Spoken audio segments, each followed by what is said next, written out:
Good morning, hi everyone. Welcome to back my channel capital market. Capital market में आप सबका स्वागत है।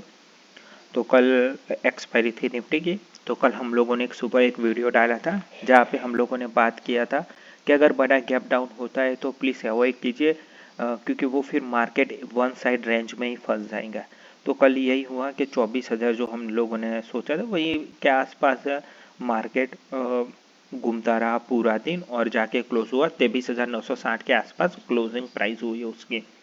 और हमने कल बात किया था कि अगर बड़ा गैप डाउन होता है तो छोड़ दीजिए, क्योंकि फिर वहाँ पे हम लोगों को कोई मूवमेंट नहीं मिल सकती है, नहीं हम लोगों को प्रीमियम मिलेगा और ना ही बाई करने के लिए कोई अच्छा सिनेरियो, क्योंकि फिर पूरा मार्केट एक ही रेंज में फंस जाएगा। ये 15 मिनट का टाइम फ्रेम है, तो आप देख सकते हैं कि एक ही कैंडल 15 मिनट की एक बड़ी कैंडल बनी, फिर बाद में पूरा जो हमारा रेजिस्टेंस बन गया था, जो सपोर्ट था अभी वो रेजिस्टेंस की तरह एक्ट कर रहा, वहाँ पे ही मार्केट कंसोलिडेट करता रहा।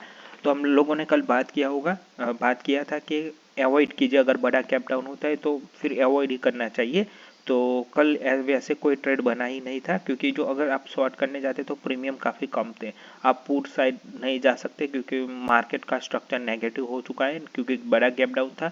तो यहाँ से आप लोग एक ही उम्मीद नहीं रख सकते कि भाई यहाँ से अगर 24,000 के ऊपर 24,100 के ऊपर निकलता तो फिर सोच सकते थे, लेकिन बड़ा गैप डाउन हुआ और जो न्यूज़ थी वो भी नेगेटिव थी, तो हम लोग ये आशा नहीं रख सकते थे कि भाई यहाँ से अप ही निकलेगा मार्केट।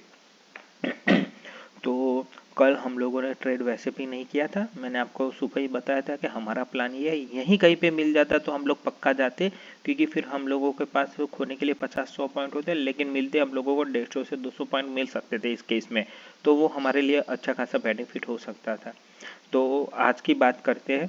तो जहाँ पे क्लोजिंग हुआ 23,960 के आसपास क्लोजिंग हुआ है, और मेरे हिसाब से अगर आज कुछ 24,000 के ऊपर मिलता है, मान लीजिए यहीं पे 24,000 के आसपास खुलता है, तो फिर 24,100 एक रेजिस्टेंस है, एक जोन है ये। 24,100 से लेकर 24,000 का एक रेजिस्टेंस जोन है, यहीं कहीं पे अगर वो कंसोलिडेट होके वापस से अगर निकलता है तो जिसको छोटा स्टॉप लॉस लगाना है वो 24,050 या 24,000 लगा के 24,200-250 तक जा सकता है।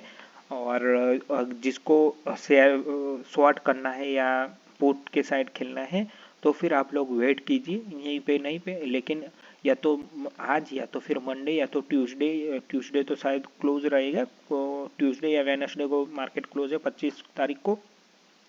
जब भी हम लोगों को 24,300 के आसपास मिलता है या 24,400 मिलता है तो फिर हम लोग 24,500 या 550 का एक स्टॉप लॉस लगा के कैरी फॉरवर्ड करेंगे, क्योंकि हम लोग यहाँ पे 150 पॉइंट रखेंगे और सामने 300-400 पॉइंट के लिए हम लोग जा सकते हैं। तो ये मेरा मोटा मोटी सिनेरियो। अभी शॉर्ट करने का आप सोचिए मत, राइट टाइम आने दीजिए, राइट लेवल आने दीजिए। एक बार अगर ये मिल जाता है 24,250 ये भी मिल जाता है तो भी ठीक है, क्योंकि हम लोग रखेंगे 24,500 या 550 का स्टॉप लॉस, तो यहीं पे कहीं पे मिल जाए तो थोड़ा लाइट क्वांटिटी रखिए, फिर यहाँ पे हम लोगों को मिलता है तो थोड़ा हम लोग हैवी क्वांटिटी में थोड़ा ऐड करके जा सकते हैं और ये स्टॉप लॉस हमारा होगा। टारगेट वापस से हम लोगों को शायद अगर 23,000 ये सब ब्रेक करता है तो हम लोगों को 23,600 तक का टारगेट देखने को मिल सकता है। तो मेरे हिसाब से अभी राइज ऑन सेल कर सकते हैं अगर करना है तो। और न्यूट्रल न्यूट्रल पोजीशन में मैं, अगर आप लोगों को न्यूट्रल पोजीशन वीकली खेलना है तो अभी कर सकते हैं। आपकी अपर साइड होगी 24,400 और नीचे 23,550 के अराउंड आपकी एक रेंज होगी। अगर यहीं पे ये ब्रेक होता है तभी आप जाके सोच सकते हैं कि कहाँ पे पुट को अंदर लेना है। अगर ये टूटता है तो आपको यही जो आपकी रेंज है उसको थोड़ा अंदर लेके आ जाना है कॉल साइड। तो न्यूट्रल पोजीशन के लिए मैंने बोल दिया है कि हाँ ये आपकी अपर साइड और डाउन साइड ये है। मैं वापस से रिपीट करता हूँ, आपकी अपर साइड होनी चाहिए 24,400 और डाउन साइड होनी चाहिए 23,550। जिसको न्यूट्रल पोजीशन खेलना है वो भी अपनी एक पोजीशन बना के चल सकते हैं। बाई के लिए इंट्राडे में ही बाई कीजिए, कैरी फॉरवर्ड मत कीजिए, क्योंकि इसमें काफ़ी है और रिस्क है। और जो शॉर्ट करना चाहते हैं तो अपना लेवल आने दीजिए, फिर बाद में ही शॉर्ट कीजिए। और जो भी डाउन साइड पोजिशन बनानी है नेकेड मत बनाइए, वो हम लोगों को हैज करके चलनी है। हमेशा थोड़ा कमाएगा चलेगा, लेकिन अपने कैपिटल को रिजर्व करना जरूरी है इस केस में।